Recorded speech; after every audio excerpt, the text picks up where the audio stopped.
Joining us today is the most popular estate planning attorney on YouTube. He is sitting pretty at 188,000 subscribers. This is 188,000 people who are tuning into his YouTube channel weekly to learn about a subject that most people think is boring, complicated, but he has dominated estate planning on YouTube, and for good reason. He's transformed this topic into something that everyone can not only relate to and understand, but it brings peace of mind. If you go to his channel, you'll see all of these comments of all of these people saying, "Thank you, you just helped me get peace for my family. Thank you, you just cleared up this. Thank you, you just did that." It's so neat to see that an estate planning attorney is making it simple, making it easy, and he's making all of this information available on YouTube.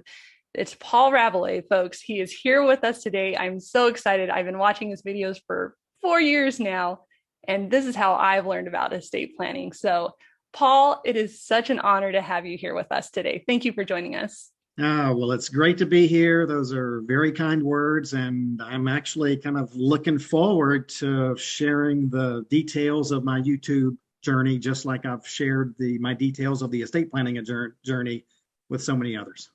Absolutely. Well, let's just jump right into it. Tell us about your humble beginning, your story of how you started, because you started what? You started your YouTube channel. I know you have like 600 videos, but do you remember how many years it took? Yeah, it's been about 6 years. And my story may not be real sexy, but it is what it is. And so when I started 6 years ago as an estate planning attorney, as if you're listening, you're an estate planning attorney, we all know that you have to answer the same questions over and over and over again. So I didn't know what a subscriber was. I didn't even know what a viewer was on YouTube, but I said, you know what, I'm getting kind of tired of answering what's the difference between a will and a trust? What's the difference between a revocable trust and an irrevocable trust? I thought, let me record some answers to frequently asked questions, and let my staff know what videos are available. And then when someone calls the office and my staff asks them kind of what their main objectives are, we can just send them a video, and that just makes my job easier, because you are kidding me. Oh my goodness. Because it will prepare the client. The client will be a little bit educated before they get to me. And maybe it'll show them that I'm a little bit of an expert on the subject matter, and so it might elevate me a little bit. But that's really how it all started 6 years ago. And look, I'm an introverted guy, probably like many estate planning attorneys are. When I go to a party, I'm the guy standing in the corner, kind of watching the clock. But many kind of introverted people, they're excellent researchers. They have good information. And so my point I'm trying to make real quick here is you don't have to be this super personality person to have some success with YouTube. Wow. So how did you find time to do that in the beginning? Because you started out solo, right? Or you're still solo? Yeah, I have a few attorneys working for me, but yeah, I'm the client attraction and client retention guy. But so my main advice to answer the question in a broad manner, how did I find the time to do it, is one, you have to give good value. We'll talk about that. Two, you have to work hard, and then three, you just have to be patient. So how did you find the time? To me, that's just part of the work hard piece. So instead of after my client meetings ended at 4 o'clock or whatever, I would pull out the old cell phone and put it on my little tripod and stay at work until 5:30 instead of 4:30 because I made a video that day. So it's nothing more than just or I go in on the weekend and make a video or two. So how did I find the time? It's just like anything else in life, if you're going to be successful at it, you have to be willing to put in maybe a little more time than others are willing to put in. So it's just and the beauty of it is, as an estate planning attorney, you're having these conversations all day, every day. And so in the videos, you're just you're not revealing any client confidences, but you're just reiterating the same conversation maybe that you had a couple of hours earlier. So the preparation is real easy. So that's just I just kind of made the time in my early evenings and sometimes on the weekends to get that done. Wow. Okay. So you made the time, you carved out time. So that way you could save you time later when somebody would ask you the question. So that way you wouldn't have to answer the same question over and over again. Genius. Oh my gosh. Yeah. Do you find that your staff appreciated that? They do. They started getting into the habit of because they get asked the same questions too. Right. And so Right. they'll come to me and say, Paul, somebody called and I just sent them your video. And they were so excited that they got the video and now they understand. And so, yeah, the staff is loving the videos. I can just imagine. I'm imagining that front desk receptionist saying, "Oh, save me a little bit of time. I'm just going to email you Paul's video because he actually just did a video on this." Yeah. And quite frankly, it educates the staff. So if you have a brand new staff member, you just had your first hire, they can watch your videos, maybe Amy, kind of like you watch my videos to get themselves, up to speed and to improve their learning curve on the subject matter. Absolutely. Because that's the exact reason why I started watching your videos 4 years ago when I first started my job with working with elder law and estate planning attorneys. It's like, I need to understand what this estate planning is. Oh, here's Paul's channel. I'm just going to watch it. And I learned everything I could. So, yeah, super. Wow, that blows my mind that the reason why you started was to save yourself time. Talk about humble beginnings. Oh my goodness. It wasn't so you could be viral on YouTube. It wasn't so you could be seen in every, oh my goodness. Wow, that was not the answer I was expecting, Paul.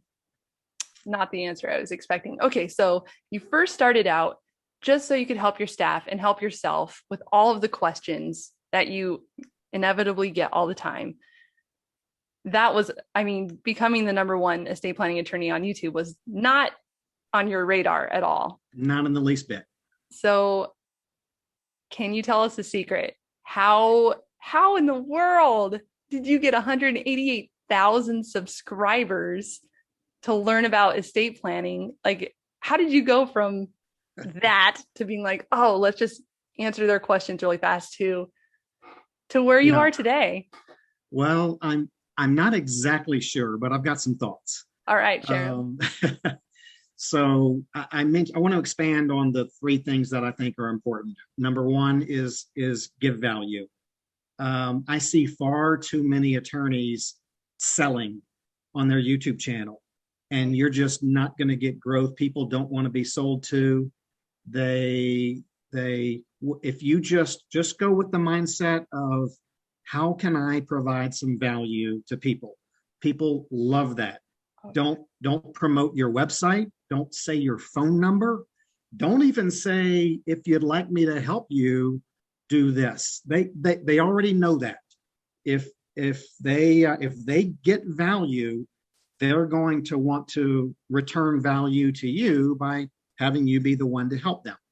So my first of 3 suggestions is purely focus on giving value and don't look at the numbers. Like I said, I didn't even know what a subscriber was probably until I was 2 or 3 years into it. And as I go back, I realized at the 1-year anniversary of my YouTube channel, I had 12 subscribers. So we'll get to that when we talk about patience in a minute. So 1 is just focus on giving value. It doesn't really matter, how short or how long should it be, what your background is. None of that matters. Just focus on how can I be as valuable to somebody that might watch this as I can be. So that's number 1. Okay.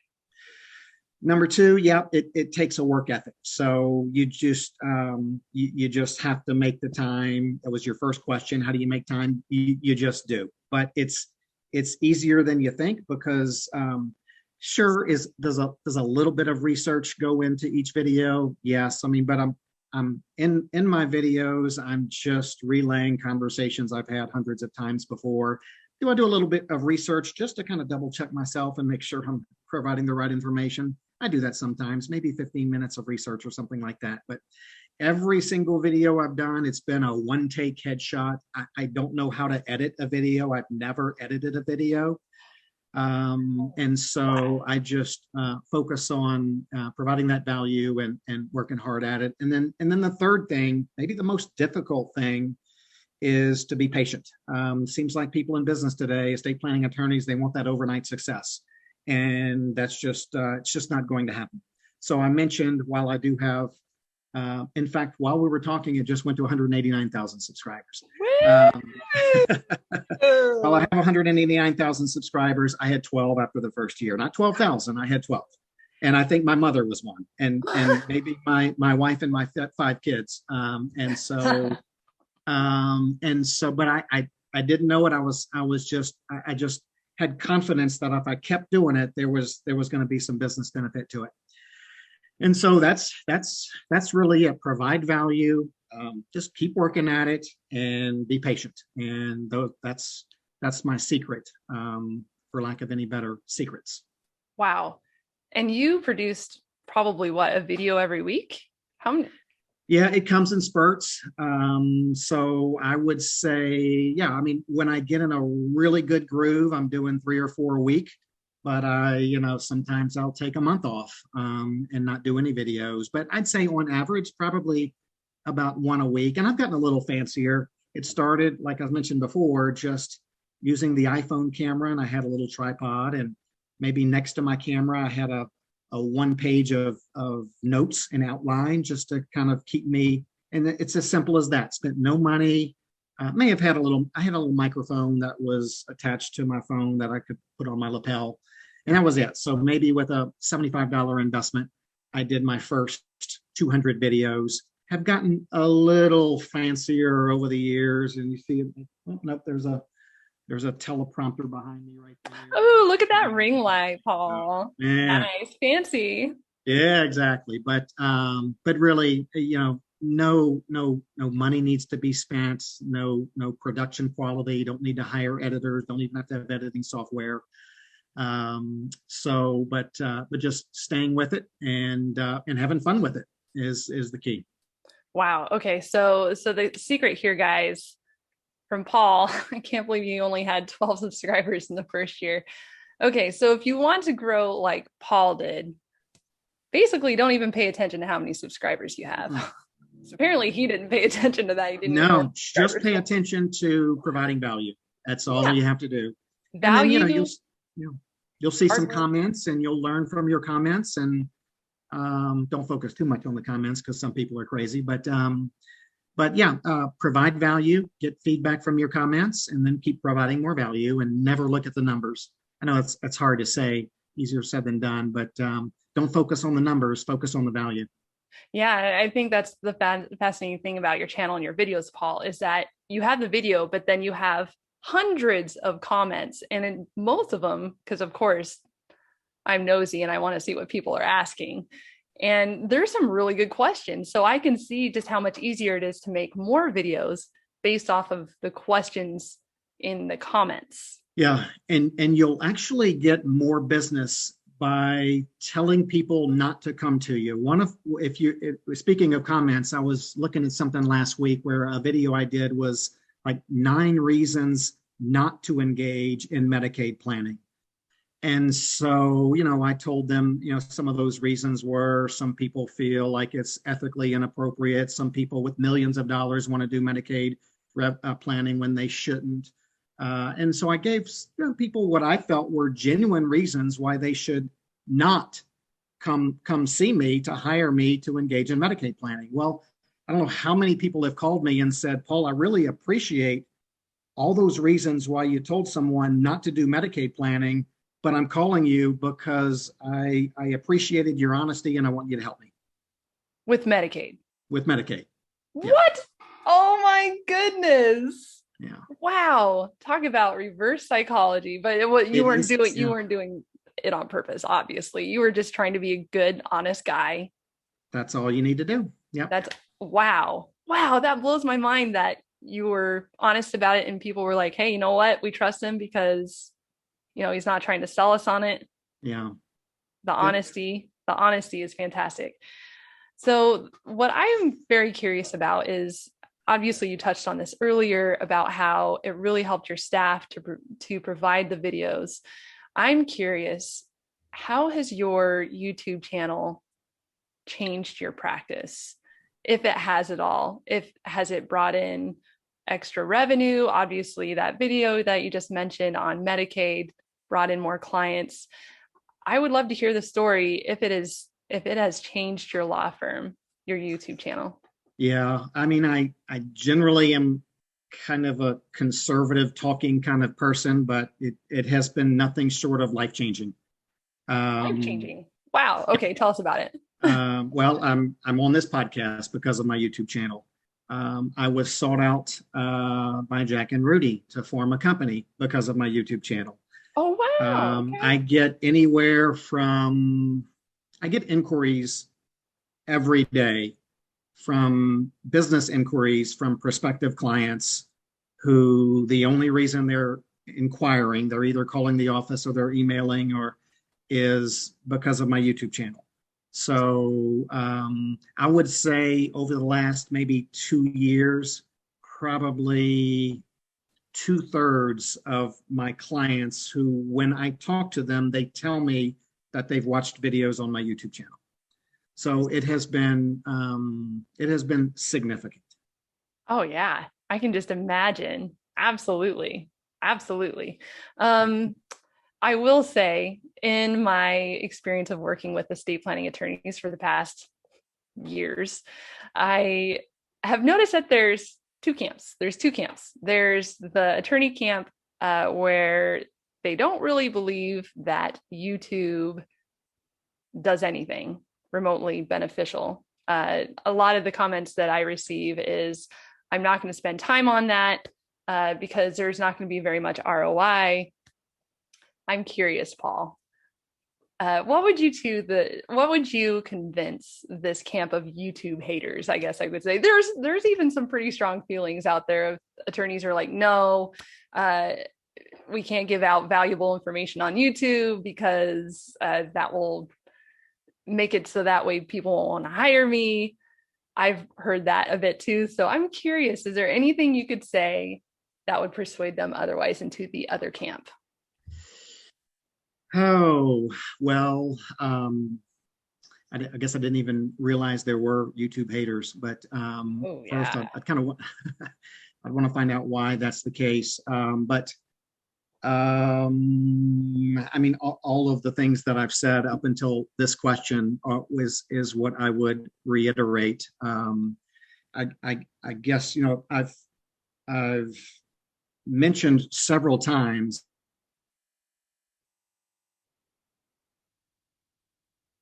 no one is going to have overnight success of blood, sweat, and tears. If you're not willing to do all of those three things, give value, work hard, and be patient, then it may not be worth the effort because you may not see the results that you're hoping to see from your efforts. But those three things of giving value, working hard, and being patient are true in any business. And I think most people realize when you give value, people want to give value back to you. And the way the YouTube stuff works is you give value to prospective clients on the YouTube channel, and then they give value back to you by giving you the opportunity to talk to them about helping them, you know, put their estate legal affairs in order. So that's kind of my thoughts to that question.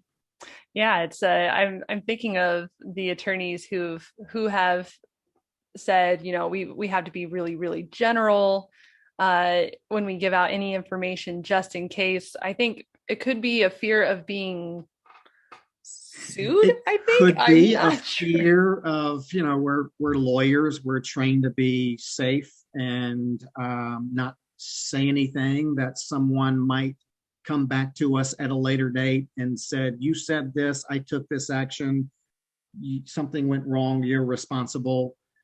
But if that's a risk, it's a risk I'm willing to take, and I'm as careful as I can be to give people good advice and the right advice and give people good value.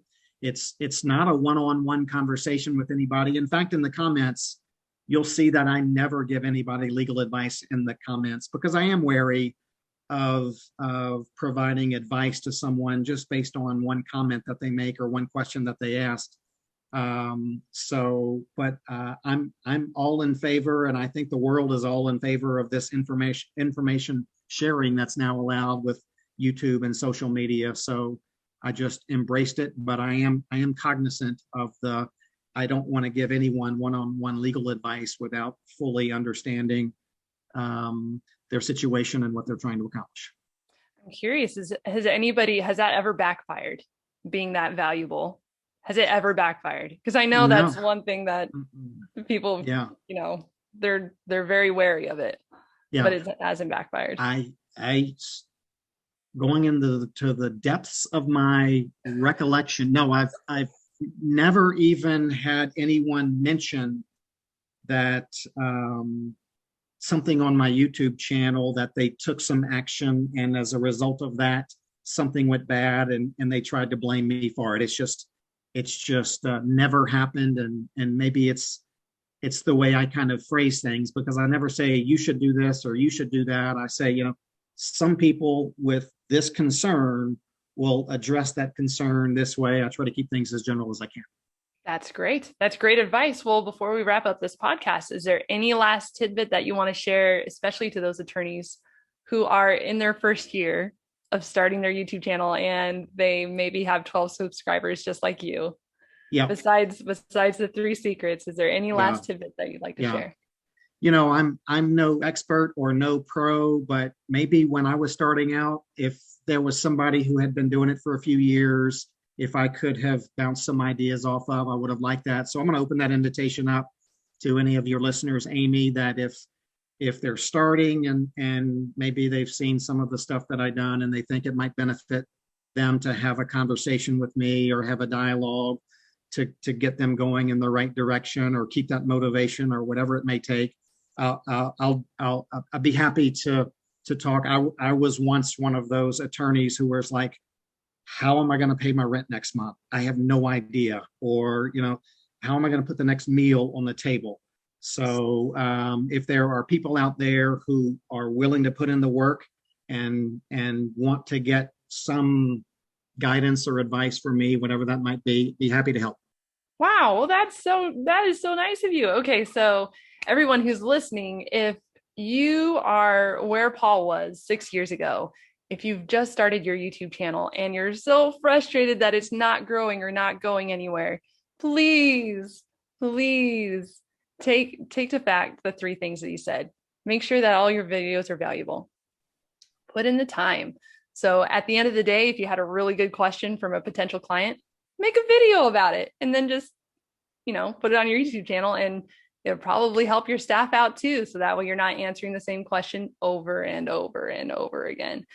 But also that last one, patience. Like, he has 189, thousand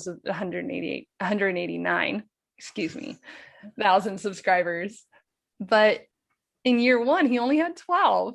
And he said half of them was probably his family. So just bear in mind that is where he started. And if you're frustrated and things aren't really rolling, just stick with it, guys. Stick with it. And if you do have questions, Paul was so kind to make himself available. If you have questions or just, I'd be happy to, look at a video that somebody's made and give them that positive, constructive critique if they're open to hearing it. That is perfect.